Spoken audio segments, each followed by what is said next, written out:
quiet. Should be good. There's no fluid in here either, so both of them are drained.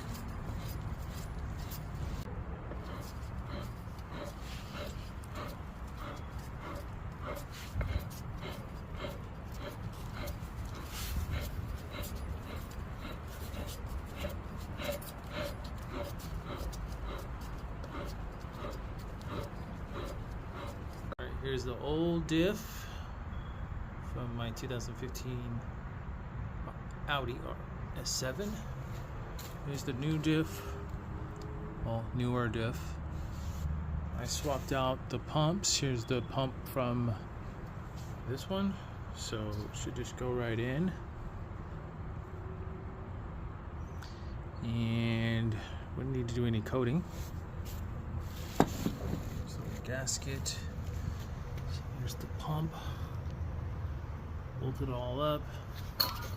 Install. The broken diff that sleeper broke. Well, I was launching. Everything's torqued down to spec. Alright, the diff is in. Everything is bolted to spec. Torque specs correct.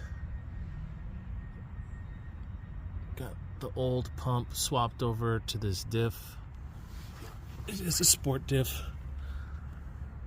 I filled this side. I need to do the ATF side, and I'm going to follow the bleeding procedure through VCDS. Everything's bolted up. Everything's in there nice and neat. Here's a quick video on the rear ATF bleed and fill procedure. If you ever remove the pump or if you ever remove the ATF fluid, it's recommended that you do this procedure. I didn't find anything online, so I'm making a quick video. So you open up VCDS, go to all-wheel drive, which is number 22.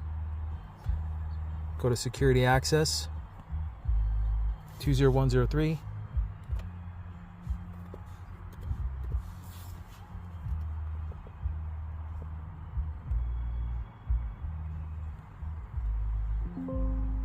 Click do it. First thing you need to do is go to your basic settings.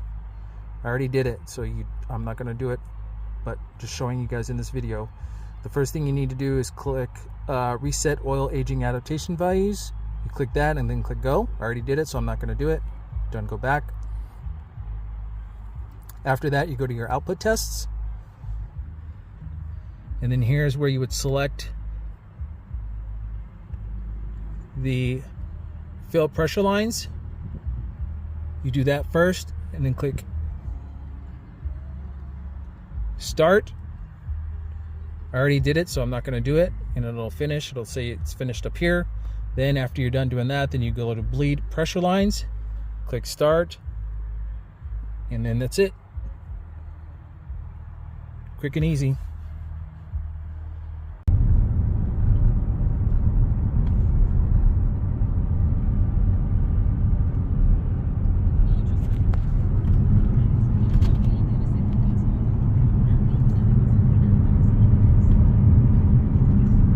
Nice and quiet.